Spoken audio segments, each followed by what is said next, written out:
So, hi and welcome, Sara, to the podcast. I'm really happy that you're here to do some coaching with me today. Thank you, Alyssa, for inviting me and welcoming to this. So, why don't you start by telling me just a short summary of where you are in your career and what would feel helpful to you to work on together today? Okay, so for the past 5 years, I was on a corporate job working in sustainability, helping companies with their sustainability strategies and communication, communicating with different stakeholders. And the past 3 years, I also did my PhD, and I was feeling that, like last year, end of the year, I decided to quit that corporate job. It was actually end of October because I was feeling that my job didn't have enough positive impact. I didn't feel that I started a podcast because I wanted to have that positive impact because I believe that is through education that people will understand the urgency and the need to change their attitudes and behaviors and moving forward to a more sustainable state. So that was why I started the podcast like a year ago. And somehow it was not aligned to with the company. So, but yes, I decided that it was time for me to pursue something different and more aligned with my purpose. Mhm. I'm hearing that part of that decision to leave was that you wanted to move deeper into that concept that you'd started to explore with your podcast of how education can really be a solution in the face of climate change. Is that right? Yes, I think education can play a huge role, and we are not investing enough on education. And that was why I started the podcast We Need to Act, and also a program for children in Colombia, like last November, to raise their awareness and also to educate them on different issues, but mainly environmental challenges we face, and to reconnect them with nature, and also to find solutions. That is something that they learn at school, but also they we engage with the parents and the community, and it's also. And I believe that I need to continue to do that. And right now, I feel like I'm just exploring options. I want to continue investing in that education. I just need to see how to do it in a way that is sustainable, economically sustainable for me, Mm. and also continue to have a positive impact in my community, in other communities, in the world, in other people. Yeah, beautiful. So it seems, you're really clear on your why, on your motivation. It feels really powerful when you talk about that. And I'm curious to know this, the project that you mentioned in Colombia, Mhm. if it were possible for you, if it were economically sustainable, as you said, Mhm. for you to be fully immersed in that project, how would that feel to you?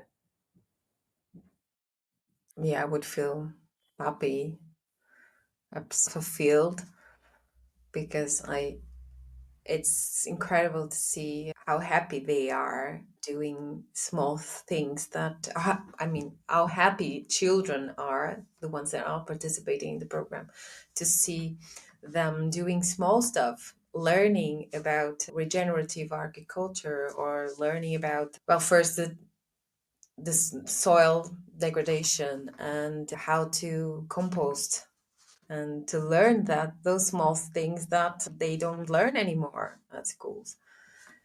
And well, and other stuff. It's really, it feels good, because it gives you hope that we can one step at a time. And if you even if you touch, you might have a small audience, But I think, like, even if we only reach like 10 people, something will come out of that, Mhm. Absolutely. you know? Yeah, for me, it's really about the depth of connection as Hmm. well, because you can reach hundreds, thousands of people in what, impressions or something, meaningless, some algorithm speak, or you can deeply connect with 10 people and actually potentially change the course of their lives and affect them or inspire them to the degree that they will then go and connect with another 10 people. And for me, it's really about, yeah, shifting away from this idea of like volume and metrics to actually the real quality of the connection that we're building. No, that's true. And that's beautiful. And that is what keeps me moving because, Mm. it is hard. It is, absolutely. It's hard. You really have to have you have to have faith, I think, to keep going. But it sounds what I'm hearing, and tell me where I'm wrong, is that for you, it's not about a kind of not knowing what the direction should be. I mean, what I'm hearing is that you really believe in your podcast and everything that you're doing with the podcast. And for anyone listening, I will link to Zada's podcast in the show notes. But and also what you're doing with the project in Colombia and the education with children, like it sounds like that could be it for you. That could be where you want to focus and where you want to really dedicate your career. Mhm. And the question is, how do you make that work from a financial perspective? Is that a correct assessment? Yes, it is. It is. Although I must say that I'm like a more complex person because Mm. I, and now during this past month, which is something, sorry, I'm thinking out loud. Well, Think out loud. That's what we're here for. so when I decided to quit my job, there was something I really needed to do because since I was a child, I was very artistic. So I wanted to develop that side of myself that was kind of hidden. And so I started to do different things like singing and composing and, well, painting again. What else? Photography. Mm. So because I think that also helps us kind of balance energies. And I think it's for you to leave to find your purpose, you must find yourself first, or accept yourself the way you are. And this is it has been my path the past couple of months. Like, okay, let's do some work, inner work, and reconnect with what you as a child loved to Mhm. do. Like I was always painting and doing playing and doing singing, dancing, and these Mm. things that we tend to We lose do. when we when we grow old. So you've been uh, re-exploring the creative side of yourself and all these creative outlets. And I think what I'm hearing is that you would love to find a way to weave that into your work life as well. Yes, and I think it's if you think about sustainability, um, because it's when you think about sustainability is a future state, a balanced state. It's like a notion. It's like the notion of justice. We have it, but it's difficult to achieve because we never been in these conditions like the challenges we face have. So I think to find sustainability, we have to be creative in terms of Mm. to find the best solutions, but we also have to be, well, to reconnect with nature. That is something really important, to find nature, to see that we are part of a whole. We are not the masters of the whole, we are just a tiny part of the whole. And also to find again the joy of exploring, and in a sense that artistically speaking, exploring we because we used to we do like humans that are very unique to humans. I was thinking about dancing, but also there are some animals that also dance. I think that like birds, they do dance, Mm. other animals. But like painting, something that we do like since I don't know, since we are here, like cavemen and women.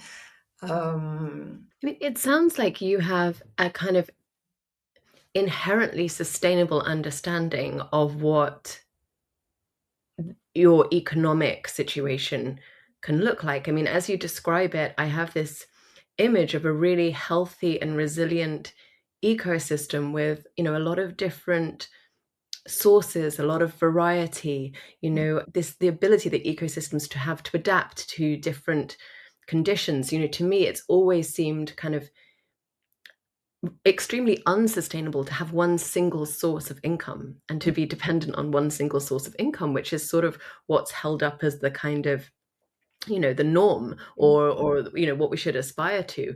And I know that people stepping out of corporate, there's often a lot of fear because you're very reliant on that kind of stable paycheck. And perhaps just as someone who's never had that that stable paycheck, that actually feels quite frightening to me, because then someone can take that away. And what I love about the idea of sort of building like economic ecosystems with a lot of variety, a lot of different sources, is that they can kind of flex and respond to to what's happening around us. And there might be times when you I don't know, perhaps you have sources of funding that allow you to commit more to your work in Colombia, and other times when the creative work is really flowing, and perhaps there's even some sort of kind of monetary possibilities in that as well. And maybe other times when you go back to maybe a more kind of your kind of more core skill set that you were using in the corporate world, and imply that in different ways.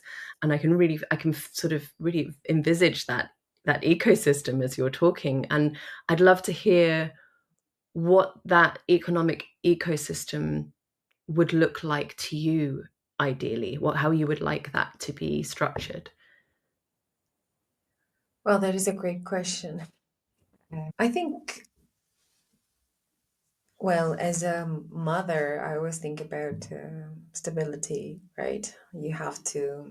That's why when you have one source of income, but it's a steady, like you kind of feel more confident. But as you said, you can lose that too. And when you have like different sources of income, it probably takes.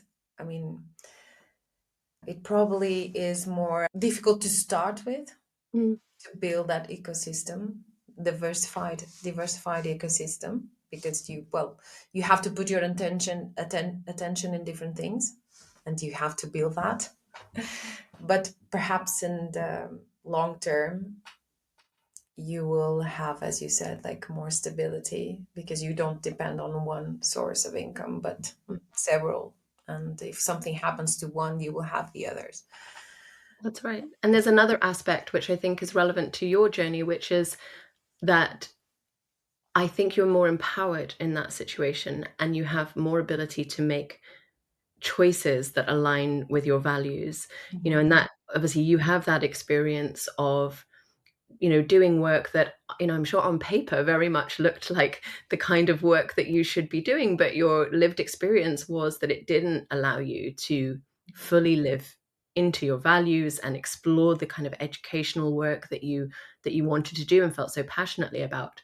And I think this is another danger when we do have a sort of a single source of income, is that we're also giving a lot of our power to the provider of that income. It makes it much more difficult to make those kind of personal choices or those value based choices. And this is another reason why I think the sort of ecosystem approach hopefully gives us a lot more freedom to really build something that is very much grounded in the kind of world that we want to see.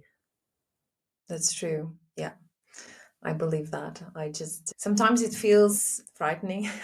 Mm, At the beginning, because As I said to you, during the past 5 years, I was invested in this corporate job. And I took a leap of faith and said, no, I need to do something more aligned with my Mm. values and what I believed in. But it takes time and it takes a lot of effort for you to build the connections, the right connections, and for you to start having that income. But as you said, I think it starts. Uh, the first step is to believe Yeah, that you're capable. exactly. And that's why, that's why I was asking you about, can you picture what it looks like? Can you think about what the ingredients are and think, because the more clarity that you can build for yourself around, you're not going to be able to know exactly what it looks like, but, Mhm. what are the component parts? I think I offered that it could have sort of three components: the creative, well, actually four: the creative side, the podcast, your project in Colombia, and perhaps some kind of more conventional consultancy Mhm. offer that might, that can draw on all of the skills and experience that you've had from the Mhm. corporate world, and that perhaps gives you a more kind of short term source of income, potentially something that's a little bit easier, it's more understood, and I think it could be helpful if those feel right, like the right pillars, to Mhm. start kind of mapping it out in your mind, that these are the pillars, and then within those pillars, you know what is the role of each of them? How is each of them resourced economically? So, like I said, it could be, if you look at the consultancy pillar, and you can tell me you might hate that idea and not think that should be part of the picture at all, but something like that, let's say a more conventional pillar, Mhm. could give you some of the stability that you're looking for as you build out this ecosystem. So this could be your kind of short-term Uh-huh. stable pillar. And, and then something like the project in Colombia may well be something that you're actually looking for sources of funding, Yeah. for. It's not a sort of transactional model. And then you can think about, like, how does the podcasting creativity, fit into these? Do they need to have any kind of short-term monetary exchange attached to them? Or is this more something that you're building up for the long term, that perhaps, how do they support the other pillars? Is there an opportunity for your podcast to help you to offer these consultancy services? Or, could it be that your creative work is connected with the educational work that you're doing? I mean, tell me, for me, like, as you can sort of start mapping out, I'm really visual, and I know not everybody is, but I start sort of seeing it Uh-huh. mapped out, and I think that can help, give some clarity as to, what's the timescale going to look like? Where do I need to focus right now? How is that feeling? Yeah, it feels right. And there is also the part of me as a researcher because I Mm, continue to do tell me research. more about that. I'm connected to the research center at the university, so I continue to do research in related to sustainability communication. And I also have some goals regarding that. But it looks like, as you portrayed, it looks interesting ecosystem. Although I need to just to understand how those different areas can touch each other and can, how do you say, feed each other, because Mm, otherwise you will probably be focused on one at some point and then left the others out, and then you can lose track. And that's right. And I think I was actually thinking of the concept of the web of life, actually. I think some way of, and you're creative, so actually my invitation to you would be, could you find a way to visually create this, like, map it out, draw, sketch it out, paint it, I don't know, however it is, so that uh-huh. you can start to kind of see it in your mind, so you have some kind of creative expression of Mhm. what this, and I think we've now kind of identified sort of five pillars there, including your role as a researcher. Mhm. And then, within those, you can start kind of detailing down, you know what are the opportunities that are there right now?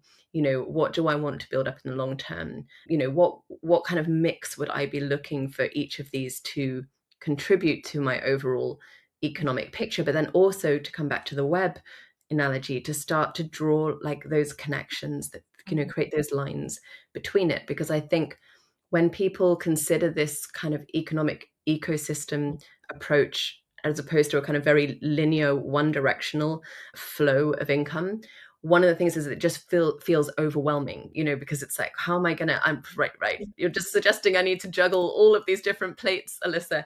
And I think when you can see how it all interconnects, that really helps to find that it is actually all part of one whole. So what are, like, is it possible to draw some kind of line between each of these different areas so that each of them are feeding each other and supporting each other, and that then that it's okay if one, if opportunities come up and you're very busy with research for a while, that Mhm. that it's still feeding in to the other areas, and at some point that might take more of a back seat, and it might be that your podcast is really something that you want to be building on, and that's taking a lot of your time, and but you again it's feeding into each of the other areas.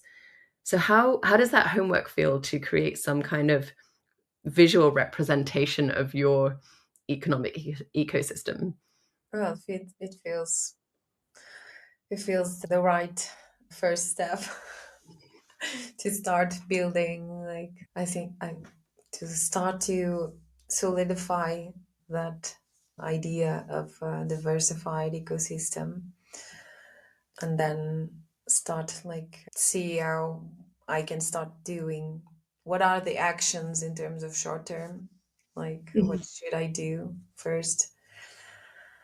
And yeah, and I have some ideas. So, but it is also, and probably something that you are very familiar with, is how to put yourself at, how do I say this, how to, because as a consultant you are also a consultant. Well, you actually you are yeah, you are a consultant, right, for different Mhm. people. You are coaching and advising people. And how do you put yourself out there? Yeah. It's a It's great a question. barrier. And yeah, I have two immediate thoughts on that. One is that you are already doing that. Yes. You have a podcast, not everyone, that's a big step, you're putting your voice out there, you're making an offering to an audience, like, every single week. So you are already doing that. And this is again where this idea of, like, this is how the connections can really help you. Mhm. You may not have the experience of doing that as a consultant, but you do have the experience of doing that as a podcast. You set up your own educational project in Colombia. You know how to get things off the ground and get things started. And this is what's so beautiful about when we kind of create these webs of the different areas of interest or areas of expertise, is that it empowers us, because we realize, okay, I may not have done it in this area, but I know how to do it in this area. So how can I just link between the two? How can I build on that? And it might be as direct as, you may mention your consulting offer on your podcast. That's a really direct way of doing it. But it might just be that you connect into the same confidence that you bring to your podcast Mhm. as you think of putting your consultancy offer out there. It's true. Yeah. Yeah, because you are already doing it. Yeah. I'm already doing that. The difference is that I'm not making money out of that. And I Yeah. think when you think about monetizing something, it's I don't know, it is a perhaps a greater responsibility. Mm. I don't Well, know. I think that's such an interesting point that you raised, and this is a really strong theme for me at the moment, of what happens when we bring money into the equation, when money kind of gets that control over us. And what I would offer is to play with the idea of, how can I think about how you feel when you record a podcast episode or when you put it out.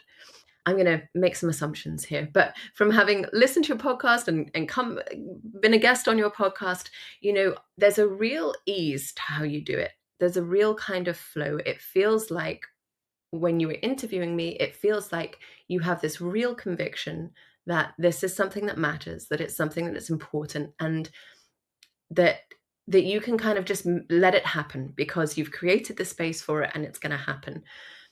I would think about maybe, write down, do some free writing. How do I feel when I do the podcast? Or how do I feel when I bring people together to make these projects happen in Colombia?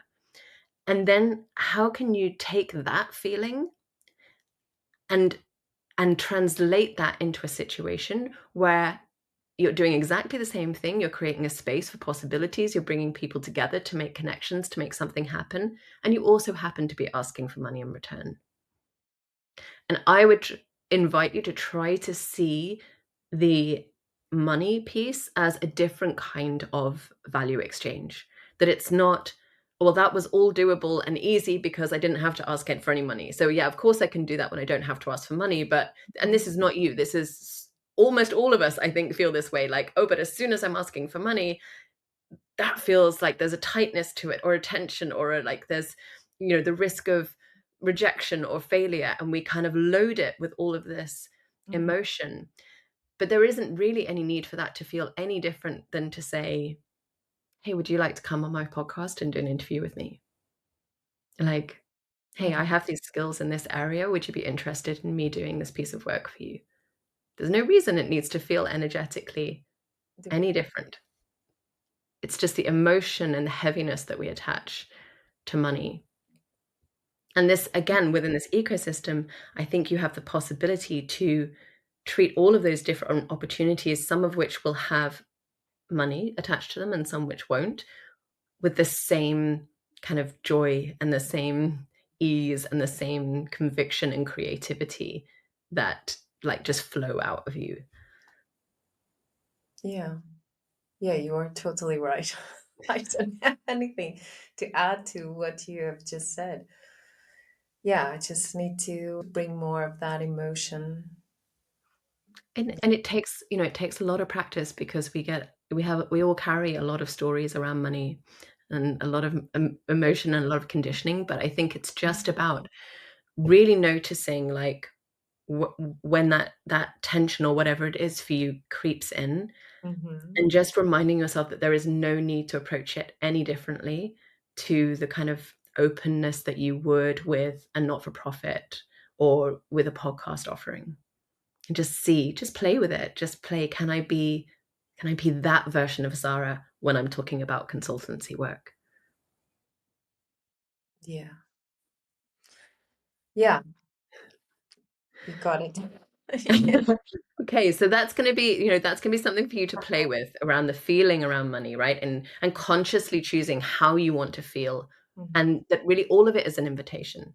It's an invitation to come on the podcast. It's an invitation for someone to enjoy your art. It's an invitation for someone to be part of your educational project. It's an invitation for someone to pay you to do consultancy work or pay you to do research. It's all an invitation. And you get to choose how that invitation feels to you. Okay, and that energy will be received if I, Exactly. yeah, Exactly. People feel the difference immediately. yeah, Yeah. So yeah. one thing before we wrap up, I'd really love to leave you with this piece of homework. If you're up for it, Okay. of creating some piece of art around this ecosystem. Mhm. Because the reason I specifically suggest that is what most of us would naturally do is be like, right, I'm going to get the spreadsheet out, and I'm going to put some columns in, or I'm going to write up a big Google Doc about this. And then we put ourselves into quite a constrained mindset.